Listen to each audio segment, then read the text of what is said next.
salvation, 'di ba? Tinanggap po natin 'yon, yung salvation. Yung libreng regalo po ng Diyos sa ating mga buhay. Ngunit hindi po enough na tinanggap lamang po natin ito. Bagkos kailangan po mismo is isabuhay natin yung salvation po na binigay po sa atin. Yung eternal life po na binigay po sa atin ng Panginoon. Kaya po lahat-lahat ng mga paghihirap ay mararanasan natin, mga kapatid. Hindi po pinangako sa atin ng Diyos na kapag sinunod po natin siya ay madali po yung magiging lakad natin. Magiging paglakad natin sa Kanya, mga kapatid. And sinabi po dito ng Panginoon na ito nga rin po ang sinasabi ng Panginoon na makipot ang daan patungo sa buhay na walang hanggan, na siyang ating mararanasan tulad na nga lang po ng mga struggles at mga persecutions and also tribulations sa ating mga buhay at pananampalataya na siyang makakapagbigay sa atin dun nga po no, sa atin ng buhay na walang hanggan.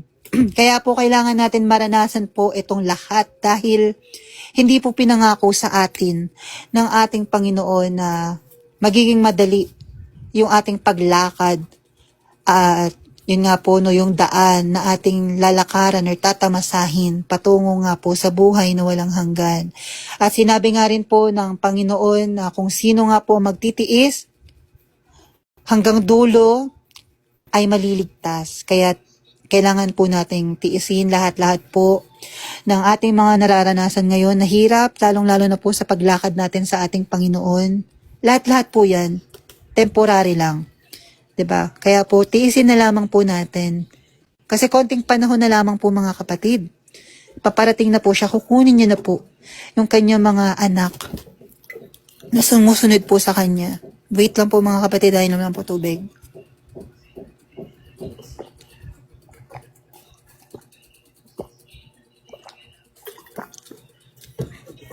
Ayun, okay na po. Na mararanasan po talaga natin ang ganitong mga bagay. Lalo na po sa atin ngayon na lumalakad po sa Panginoon, 'di ba? Sobrang hirap. Lalo na sa bawat araw, napakaraming struggles, napakaraming, alam niyo po 'yun, napakahirap ng mga challenges na tinatahak natin sa bawat araw, na mismong persecutions na nanggagaling pa sa ating mga pamilya. And yun, kailangan po talaga natin i-deny lagi yung ating mga sarili sa kagustuhan nga po natin sa mundong ito. Kung talaga pong susundin natin siya at pipiliin natin siya sa ating mga buhay. Blessed afternoon po, Sister April. Yun po yung sinasabi po ng ating Panginoon dito po sa bersikulong ating nabasa, dito po sa verse 13 and 14, mga kapatid. Praise God. Endure till the end lang po, mga kapatid, dahil buhay na walang hanggan po ang kapalit. Lahat-lahat po ng paghihirap na dinaranas natin sa mundong ito, mga kapatid. And magpapatuloy na po tayo. Dito na po tayo sa verse 15. Mababasa nyo, dito na po tayo sa verse 15, and ang title po nito, Nakikilala ang puno sa bunga nito, mga kapatid. Ito na po yun. And mababasa nyo rin po ito sa Lucas chapter 6, verse 43 to 44. And basahin na po natin. Mag-ingat kayo sa mga huwad na propeta. Lumalapit sila sa inyo na parang mga maamong tupa. Pero ang totoo, huwad sila. At huwad tulad sila ng mga gutom na lobo. Verse 16, makikita ninyo sila sa kanilang mga gawa. Wait lang po. Ang matitinik na halaman ay hindi namumunga ng igos o ng ubas. Verse 17, ang mabuting puno ay namumunga ng mabuting bunga, at ang masamang puno ay namumunga ng masamang bunga. Verse 18, ang mabuting puno ay hindi namumunga ng masama, at ang masamang puno ay hindi namumunga ng mabuti. Verse 19, ang lahat ng punong hindi namumunga ng mabuti ay puputulin at itatapon sa apoy. Verse 23, kaya nga Verse 20, kaya nga makikita ninyo ang mga huwad na propeta sa kanilang mga gawa. Yun po yung binigay sa atin na warning ng ating Panginoon mga kapatid. Dito po sa bersikulong nabasa natin na makikita po mismo ang tunay na lumalakad sa Panginoon at ang hindi sa kanila pong mga pamumuhay. Mga kapatid, sa buhay po mismo ng tao makikita kung talaga pong may Diyos yan, kung talaga po bang ipinadala yan ng Diyos. 'Di ba mga kapatid? And sinabi nga po dito ng ating Panginoon na sinasabi ng Panginoon dito sa atin na makikita nga po natin sa kanilang mga ginagawa at pamumuhay. At ito ang nagpapatunay na kung sila ba talaga ay may pagsunod at sinasabuhay ang kalooban ng Panginoon sa bawat araw. Dahil kung ang isang tao nga po ay walang, yun nga po no, ay walang nakikitang bunga sa kanyang buhay o pagbabago nga po ay puputulin at itatapon sa dagat-dagatang apoy or eternal separation nga po. Ting Panginoon mga kapatid. Ito po yung binigay niyong warning sa bawat isa sa atin na natin. Kaya nagsasabi ng sumusunod tayo sa Panginoon, sa kalooban ng Panginoon, ngunit wala namang nakikitang pagbabago, ay ganito ang ating matatamasa. Yun nga po, no, yung eternal separation from the Lord, yung puputulin ang lahat ng taong hindi namumunga. Kaya sinasabi, dun nga po, dito nga po sa Matthew 16 verse 24, na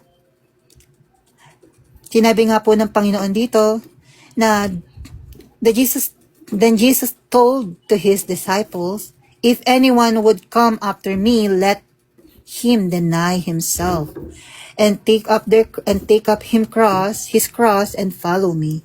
Yun po yun mga kapatid, we must deny ourselves. Lalong-lalo na po kapag lumalakad na tayo sa ating Panginoon.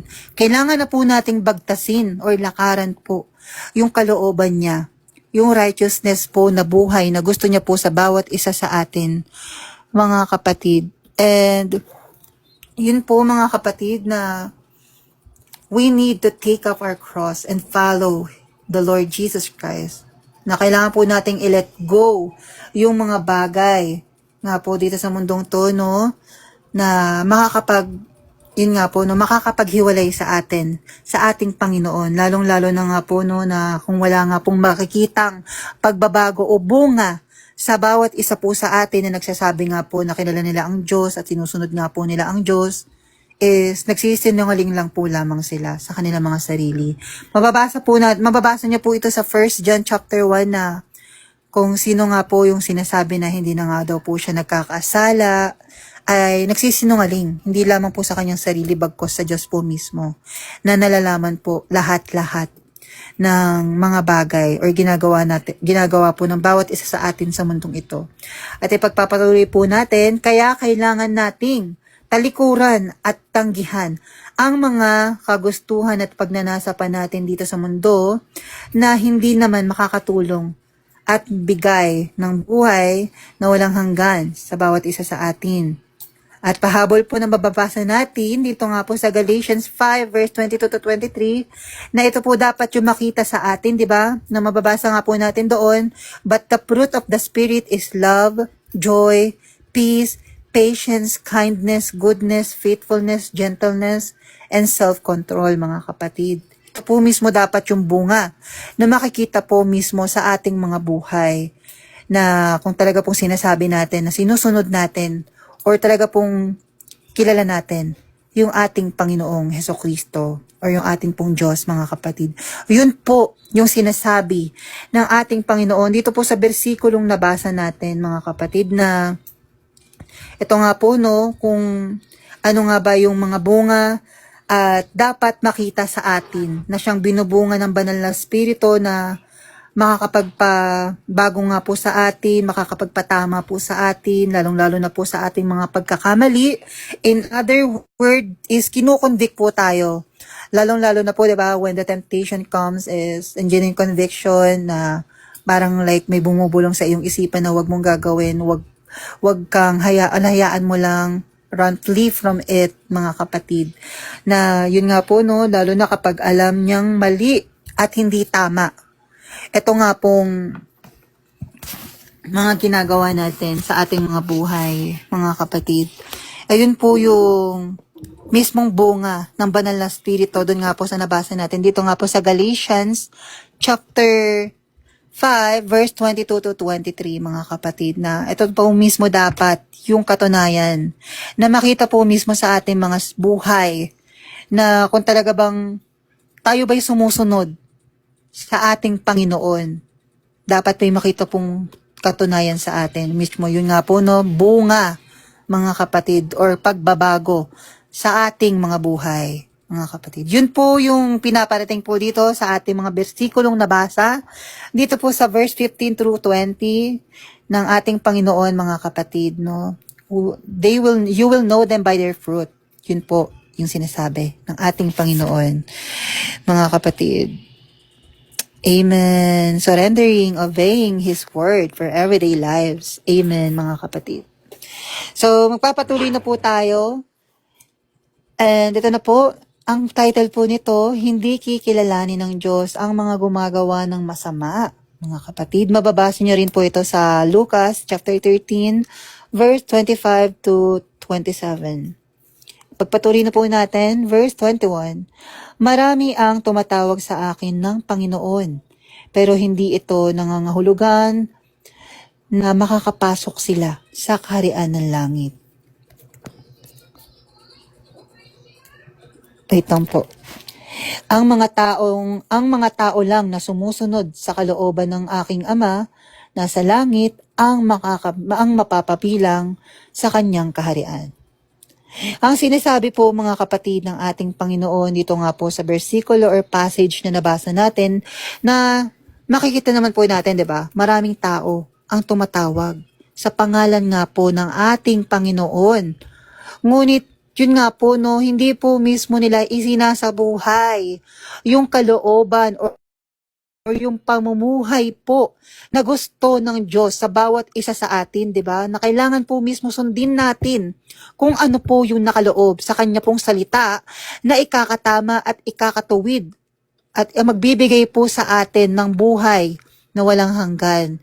Dahil hindi po enough na kilala lang po natin ang Panginoon at hindi po natin pwedeng sabihin na kilala po natin ang Panginoon kung hindi po natin ginagawa yung kanyang kalooban, mga kapatid.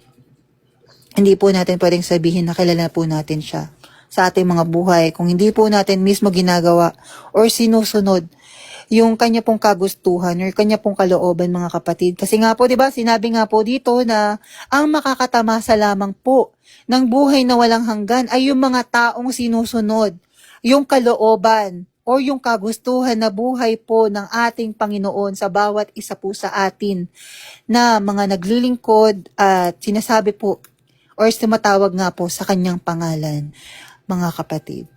Amen po, Kuya Jo. So, yun po yung sinasabi po dito sa ating nabasa na versikulo, mga kapatid. And dito na po tayo sa verse 22 na sinasabi naman po dito, marami ang magsasabi sa akin sa araw ng paghuhukom. Panginoon, hindi ba't sa ngalan nyo ay nagpahayag kami ng inyong salita, nagpalayas ng masasamang spirito at gumawa ng maraming himala? Ngunit sasabihin ko sa kanila, hindi ko kayo kilala, lumayo kayo sa akin, kayong mga gumagawa ng masama. Ang sinasabi po dito po tayo sa 22, mga kapatid, ang sinasabi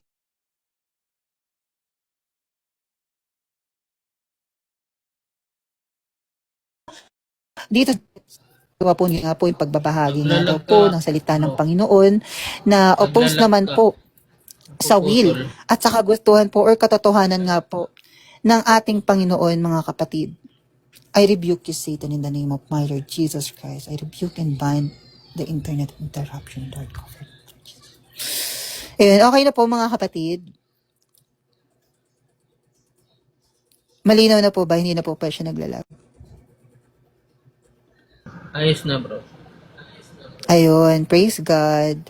So, sinasabi po dito mga kapatid ng ating Panginoon na marami nga daw po, no? Kapag dumating na nga po yung araw, mismo ng lahat po tayo ay haharap na sa Kanya.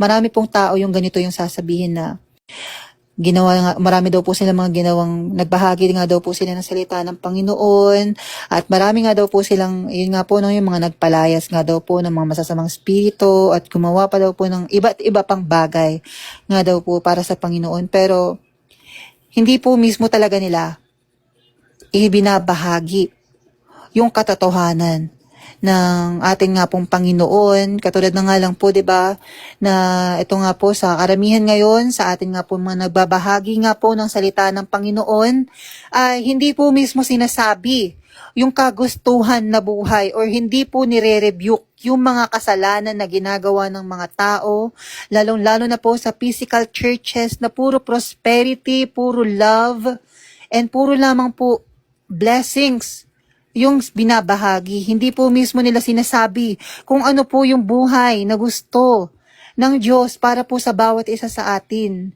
na makakapagtama at makakapagtuwid po sa lahat ng tao upang malaman kung ano po yung tunay na kalooban at tunay po na talagang pagsunod sa ating Panginoon. Yun po yung sinabi doon. And dito nga rin po, no, na marami nga po na nakakapagpalayas. Amen, ate.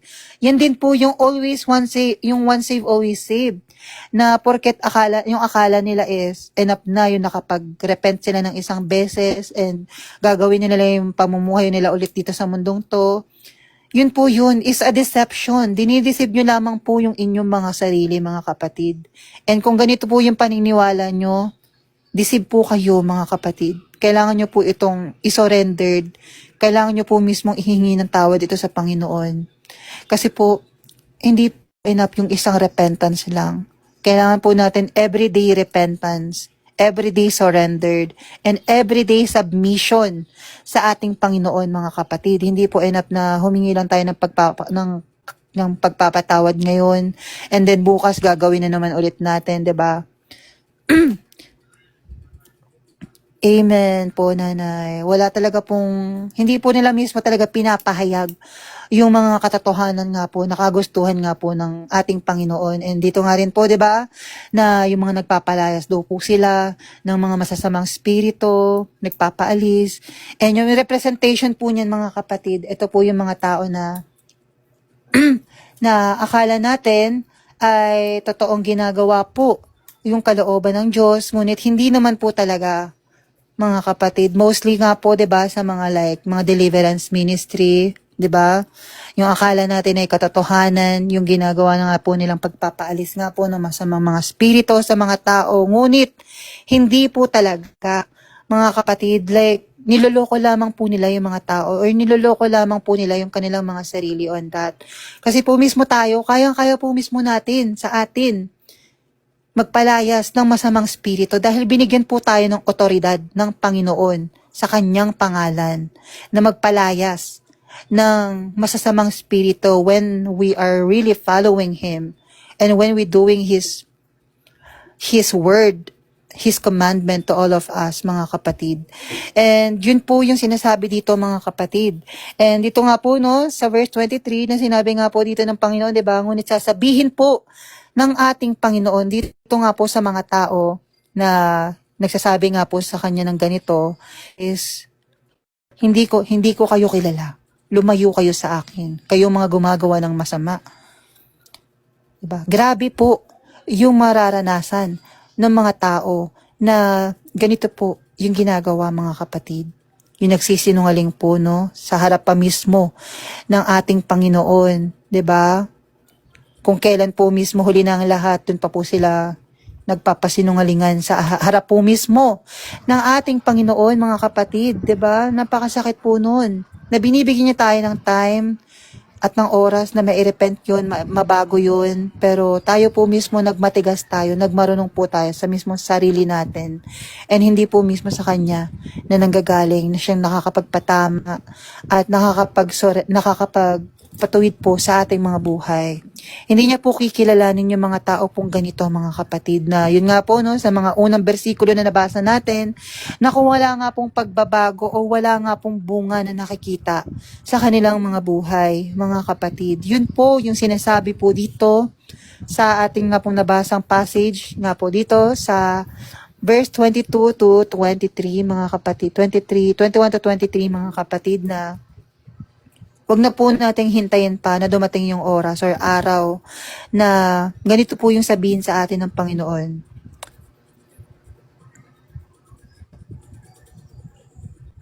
Mga kapatid. Amen po. Walang relasyon sa Diyos. Yung wala po talagang tunay na relasyon and wala pong intimacy sa Panginoon. Hindi nga po nakikita mismo sa kanila yung imahe ng ating Diyos, mga kapatid, diba? Na kung mababasa nga po natin dito nga po sa Matthew 5 na salt and light, na dapat po tayo po mismo yung maging ilaw or asin sa mundong napakatamis, mga kapatid. Tayo po mismo dapat yung mag-lead sa tao, 'di ba? Mag-lead sa tao sa tamang landas. And tayo po dapat yung mag-lead sa kanila sa buhay na walang hanggan. Dito nga po sa ating Panginoong Hesukristo, mga kapatid. Na ating nga pong binabahagi ngayon na salita nga po niya na ating mensahe nga po ng ating Panginoon sa bawat isa sa atin, na siya pong magbibigay sa atin ng buhay na walang hanggan, mga kapatid.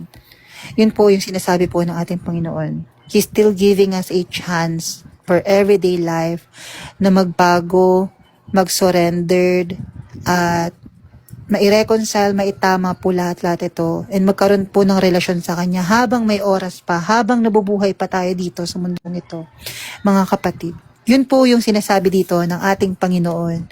And grabe po, mga kapatid, huwag na po nating hintayin pa na sabihin sa atin ng Diyos na hindi niya tayo kilala. Huwag na po nating hintayin yung araw na yun. Kaya ngayon na po mismo, diba? Today is the day of salvation. Mga kapatid, tomorrow is not a promise. Kaya ngayon, habang napapakinggan pa natin ito, this is a blessing to all of us. Na binibigyan pa tayo ng mercy, ng awa ng Diyos para tanggapin siya at para magkaroon tayo ng relasyon sa Kanya, mga kapatid. And magpapatuloy na po tayo. Dito na po tayo sa verse 24. And ang title po nito, ang dalawang uri ng taong nagtayo ng bahay. Maganda po ito, mga kapatid. And mababasa niyo po pala ito sa Lucas chapter 6, verse 47 through 49. Amen po na yung libreng regalo na binigay sa atin ng Diyos, mga kapatid. Ayun na lang po yung gagawin natin. And magkakaroon tayo ng relasyon sa Kanya, mga kapatid. Kasi yung buhay natin sa mundong to, walang-wala po ito sa buhay na ibibigay ng ating Diyos on eternal life, mga kapatid. Kaya po ngayon pa lang mamili na tayo, mga kapatid, kung mundo ba o ang Diyos na siyang magbibigay sa atin ng buhay na walang hanggan. So, basahin na po natin.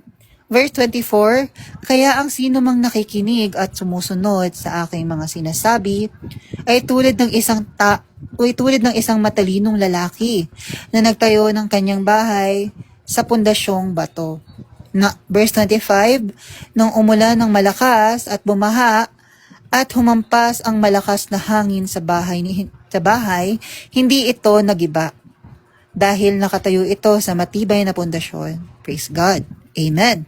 Ang sinasabi po dito sa mga unang na versikulong nabasa natin, dito po sa verse 24 and 25, na ang mga tao daw po na ginagawa nga po, 'di ba, yung kalooban ng ating Panginoon is tulad daw po sila ng mga taong nagtayo ng bahay sa bato, mga kapatid, which is ang naging sentro po mismo ng kanilang buhay is ang ating Panginoon, mga kapatid, 'di ba? Sa Panginoon na po sila mismo nagre-rely. Panginoon na po mismo yung sandigan ng kanilang buhay, at yung Panginoon na po mismo yung saklay mismo ng kanila pong buhay sa bawat araw, mga kapatid.